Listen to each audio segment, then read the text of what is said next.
It's time again to introduce you to another outstanding volunteer in our community. The Jefferson Award is a national award recognizing people who go above and beyond to give back. The efforts of the volunteers range from things like helping their elderly neighbors to organizing food drives for people in third world countries. Now, the premise of the Jefferson Award is always the same. It's not about what you do, just that you do something to help others. And tonight we introduce you to Karen Dieringer, a woman doing a lot with the little extra time she has. You know the saying, if you want something done, give it to a busy person. Well, that person is Karen Dieringer. The Jefferson Award winner works 2 jobs, and any extra time she has is spent here, sorting clothes for kids. I think every kid deserves to have clean clothes and deserves to be able to dress like the other kids do and not stand out because, you know, they're wearing the same clothes 3 times a week or 4 times a week or their clothing is dirty. Karen volunteers at the Trinity Lutheran Clothing Closet. It's actually more like a store. Only the families using it don't pay. Just pick out what they need. In 2010, the clothing closet was started at Franklin School in a small closet. But they couldn't fill the clothing need in the community. So now it's about 10 rooms in the bottom of this church. You need to open your eyes and look around.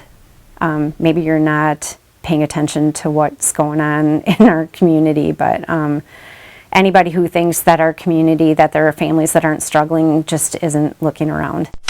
Karen speaks from experience.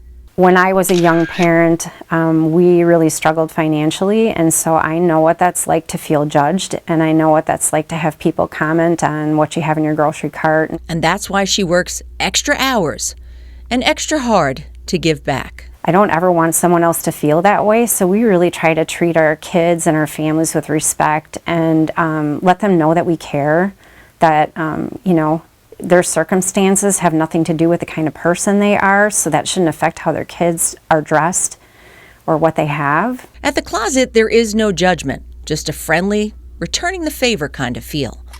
And the looks on the kids' faces are proof that it's about much more than clothes.